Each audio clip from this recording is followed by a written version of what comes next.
Partoki nagumoko amalambulambuki amalambulambuki. Kasih karunia dan damai sejahtera dari Allah Bapa kita dan dari Tuhan Yesus Kristus menyertai kamu. Firman Tuhan pada hari ini tertulis dalam Yesaya pasal 58 ayat 11. Tuhan akan menuntun engkau senantiasa dan akan memuaskan hatimu di tanah yang kering dan akan membaharui kekuatanmu. Engkau akan seperti taman yang diairi dengan baik dan seperti mata air yang tidak pernah mengecewakan. Demikian firman Tuhan. Tuhan senantiasa menuntun.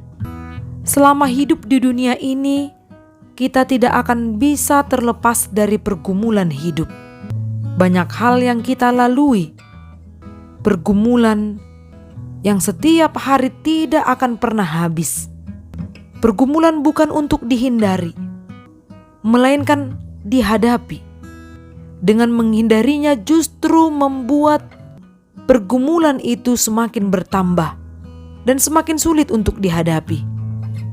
Dalam situasi pergumulan, yang kita butuhkan adalah tuntunan Tuhan untuk memberikan dan bahkan membaharui kekuatan kita yang sedang lemah akibat pergumulan yang sangat berat kita hadapi.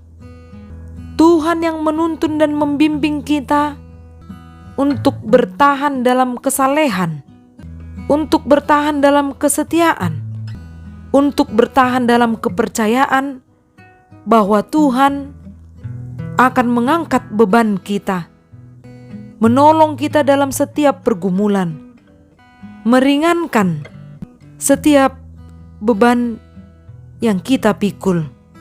Orang yang dalam situasi pergumulan pasti imannya akan melemah, hidupnya tidak bergairah, dan bahkan putus asa. Jika kita percaya bahwa Tuhan akan membimbing, menolong kita dalam pergumulan, yakinlah Tuhan akan memperbaharui hidupmu. Hidup yang sedang lemah, seperti orang yang tidak tahu arah jalan. Hidup orang yang dalam kebimbangan karena banyak masalah atau beban pikiran, seperti tanah yang kering, akan diubahkan olehnya dan menjadikan kita seperti taman yang diairi dengan baik dan seperti mata air yang tidak pernah mengecewakan. Allah tidak pernah meninggalkan kita. Allah yang setia menjagai umatnya dalam situasi apapun itu. Ia mengasihi kita, maka hidupmu yang pada saat ini dalam banyak pergumulan akan ditolongnya, memperbaharui tanah yang kering menjadi taman yang diairi dengan baik. Hati yang terluka akan dipulihkannya. Hati yang dalam kebimbangan atau keraguan juga akan dipulihkannya, agar bertahan dalam kesetiaan kepada Tuhan. Oleh karena itu, sejauh apapun kita akan melangkah ke negeri yang tidak kita tahu, namun kita harus percaya bimbingan tangan Tuhan akan mengajar kita untuk tahu apa maksudnya. Jangan takut, berimanlah, tetap teguh. Ia akan mengubahkan hidupmu. Amin. Salam sehat. Semoga hidupmu diberkati melalui firman yang kita dengar. Horas.